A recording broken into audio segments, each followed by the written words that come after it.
Alrighty, so I think we are live? Yeah. So today is September 27, 2019, and this is a Facebook Live that we are doing at Elkhalil Law PC. My name is Debbie, and I am the immigration law here at Elkhalil Law, and every other month or so, Mr. Elkhalil and I like to do Facebook Lives just to catch up and see what's new and released out on the immigration world,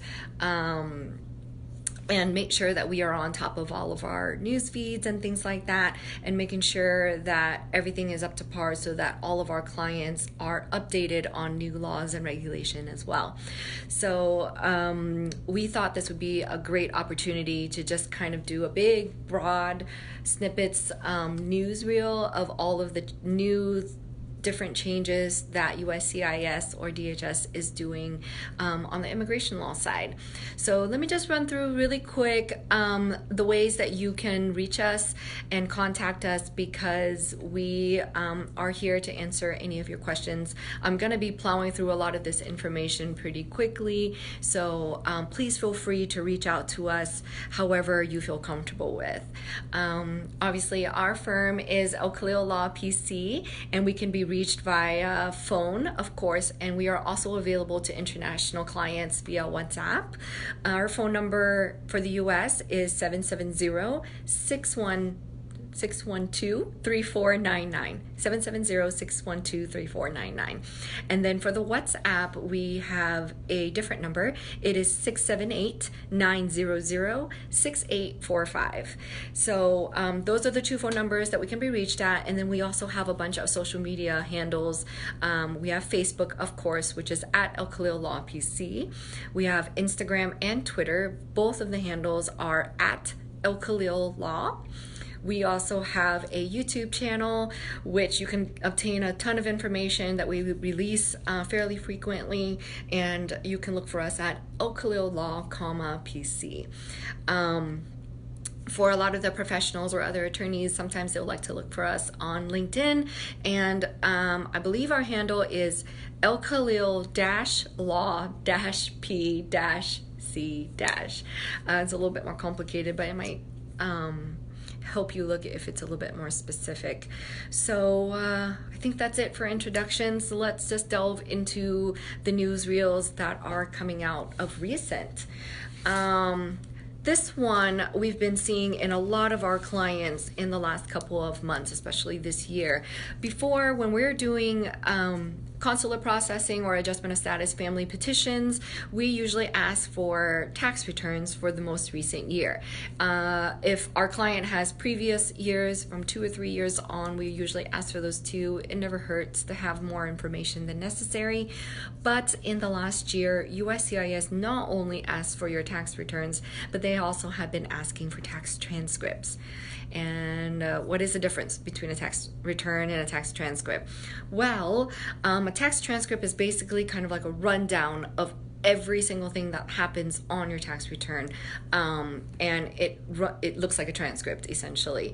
And you can obtain these tax transcripts, I believe, are free, and you can call the IRS number, which is 1-800-908-9946, or you can do it via a request over mail or online. So there's quite a number of ways for co-sponsors or petitioners to be able to obtain these tax transcripts now in order to help your immediate relative that you are applying for immigration. So that is a new thing that we are seeing much more often. Now we ask for it as a standard. We don't even blink twice when we ask for tax returns. We just ask for the co-sponsor to also obtain transcripts. So it kind of saves some time in asking for that later on when NBC starts to do RFEs and things. So it's a way to help deter requests for extra evidence in the future. Another thing that I really wanted to address is the public charge, because we're on the same pattern of talking about NVC, consular processing, and family petitions. So on the public charge grounds, and I'm going to go into this in more detail as more information is being released, but the rule isn't completely set, it's not set in place yet. The final rule has come out, but it will not be effective until October 15th, 2019. So we have a couple more weeks before this public charge rule really comes into play and is effective. However, I wanted to just give you guys a heads up because we've been talking about this for a couple of months now. We knew it was coming out, so even for clients that are sending out applications before October 15th, the current ones that we are working on, we are already telling them that the new public charge rules are requiring a much higher income from the co-sponsor than before. According to the poverty guidelines, a lot of our clients, well, for us, when we set the standard for sponsorship, we usually calculate about 150% above poverty guidelines, and there's usually a chart that sets that, and I believe right now it's set for 125% above poverty guidelines, so I just tack on a little bit more just to make sure that we have a cushion of income for when a co-sponsor is applying for an affidavit of support. In regards to the new laws, as of October 15th, there is going to be a much higher percentage of how much a co-sponsor needs to make in order to be a good co-sponsor for the immigrant. The reason for this is because we don't want to have the immigrant being a warden of the state or taking any welfare from the state should they need to. We want to make sure that the co-sponsor or whoever is sponsoring them to come here is able to care for that immigrant should they need to. And in that respect, USCIS has basically increased the amount of income that the co-sponsor needs to have in order to qualify in the affidavit of support. Right now, it is approximately 250% above the poverty guideline as opposed to the 125%. So this is a significant change. It does affect a lot of the upcoming applications. Now we are definitely reviewing tax records a lot more carefully and seeing how much income is available before we even send out the affidavit of support. And we are letting our clients know a little bit earlier in advance so that they'll be able to prepare for this and make sure that they have the correct or good co-sponsors for their family petition, so we again avoid RFEs. That's what we never ever want, is requests for extra evidence. We want it to be a smooth and straight transaction as much as possible, so that this is as seamless for the family to be reunited as much as possible. So those are the two biggest things that I wanted to mention in regards to family immigration. I have some other aspects that I also wanted to talk about, which is the N400. The N400 is for naturalization and citizenship. For this N400, this is more of a practice thing. We've seen some memos here and there in regards to English speaking. Of course, when you are applying for citizenship, there is a requirement to take a civics exam as well as an English speaking and writing exam. So when you're speaking and you're writing, a lot of those times we can prep for that in advance. However, on the question of how much English should you know, we always try to encourage our clients, because it's a year-long process for citizenship, we try to encourage them way ahead. So if the client has been with us since the LPR status, in the beginning of the family petition, we always advise that they start taking English classes in order to increase their ability to speak English from the very beginning. And then by the time they get to the citizenship aspect, it's 5 years down the line or 3 years down the line with marriage, it's really nice to have that readily available. So I believe I'm seeing a comment from Daffodil Spirit. Pardon me, what is the topic? So right now we are talking about N400 and naturalization, but the topic for today is essentially just a newsreel of everything that's happening with USCIS and the Department of Homeland Security. So just recent changes into U.S. immigration system. Oh, you just posted. So that's great. As for the N400, we do encourage the English speaking a lot more. Recent memos have been letting us know that some interview applications could be denied at the discretion of the immigration officer due to the fact that the applicant does not speak or know enough English. So this is very concerning for us. That means that we want to make sure our clients are always prepared for this exam and to be able to answer many of these questions on their own without a translator. So we're not even encouraging any translators that are normally allowed for the green card immigration process. So with naturalization, we try to push the fact that you need to learn English a little bit more just because the interview process is getting a lot more stringent. Let me see what else. In regards to naturalization, let's go into N600 for the military children that are not born in the U.S. A lot of U.S. citizens who are in the Army or in the military, if they are stationed overseas and the children are born outside of the US, there are new regulations and memos on what they need to do in order to obtain their citizenship. Technically, they are, because both of their parents or a parent is a US citizen if they're minors. However, there is some paperwork that needs to go along with that in order to ensure that because the child has a birth certificate that's outside of the United States, they also need documentation to show that they are descendants and issues of U.S. citizens that are just in the military and serving overseas.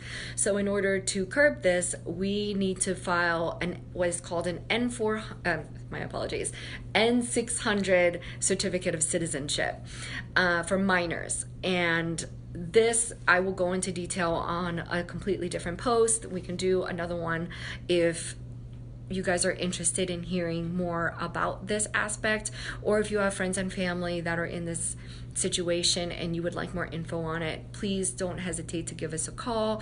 Or if you would like for us to do a Facebook Live or a session that we explain this in more detail, we would be happy to. Just let us know. And then so I guess that's it for citizenship. A little different thing on a diversity visa.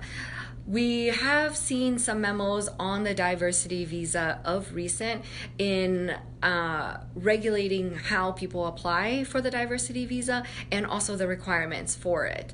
Before, I believe, for us anyway, we always require that the applicant has a passport that is current and available. Even if it isn't, we tell the client to do so anyway. But for anyone that is applying through the diversity visa without having the help of an attorney, please make sure that you have a current and valid passport ready when you are making the applications for the diversity visa. So that's just a small little memo for you guys to keep tabs on. I think that is all for that aspect. And the next issue is for U visa petitioners. U visa is a little bit of a different beast of its own. U visa policies are generally based on a crime, and a person is generally hurt of some sort or saw or witnessed a crime that is taking place, and they are applying for this U visa in order to help the police further the case along to help resolve the issue. Well, before, USCIS was the only decision maker on the U visa process. New changes in the law and for this is allowing ICE to come in and implement more policies in regards to the U visa application. And this means that although USCIS is processing the application, ICE also has a say in how that immigrant is going forth. That means that even if the immigrant is helping with the case at that time, but the immigrant is in the middle of EOIR proceedings or in the middle of immigration court, this could also affect their U visa status. And just because they have a case with USCIS does not mean that they can escape what ICE is coming in to do. So please be careful about this. Please do your research and in the revisions of stay of removal for U visa petitioners. I will go over this in more detail in the future, and we will also be posting, I forgot to mention this earlier, that Tabitha also has really good guidelines and articles that are going to be posted on blogs. And she will be posting them on the comments as well. So lots of ways for you guys to obtain information. I know I'm talking about a lot of different topics today, so if you happen to hear something and you missed it on me commenting on it, please just leave a comment and we will get back to you as soon as possible. And of course, we are available to answer any other questions you have if you are in the middle of a U visa status right now. Let me see what else. In regards to parolees, so for parolees, this is different than a person that has an advanced parole. These are people that are outside the United States and they need to enter the country in order to fix their visa status or to fix some sort of case that they are handling inside the United States. And the way that these parolees come in is they're usually going through the border and they are paroled into the United States in order to complete the business that they need to complete on their immigration status. Before, employment authorization was available for parolees, but there is now a lot more strict guidelines in regards to how you're going to get that employment authorization. It is going to be harder to obtain it. So if you're entering on a paroled status, just make sure that you make sure to update yourself on the new regulations in regards to employment authorization. It is going to be a little bit harder to obtain it. That's one. And if they are paroled into the United States for something outside of a public benefit or humanitarian reason, anything along those lines, it might not even be possible for you to obtain employment authorization. So we will also be doing another blog post and posting guidelines on this aspect in our comment section as well. So I believe that is all the things that I need to talk about on recent news. If you guys have any questions on the topics that I just spoke about, please let me know and I will go over the ways that you guys can reach us one more time. Our phone number is 770-612-3499, and if you are outside the United States, please feel free to reach out to us via WhatsApp, text, or phone.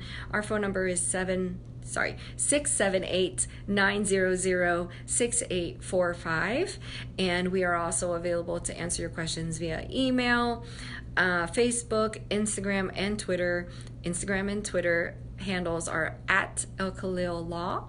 Facebook is at Elkhalil Law PC. All right, I think that is all we need to do for today, and if you have any other questions, let me check with Tabitha to see if she has any questions for me. Otherwise, I think we'll just end this Facebook Live. We're good? All right. So that was nice, quick, and easy. And reach out to us. It's very good to hear from y'all, and happy fall.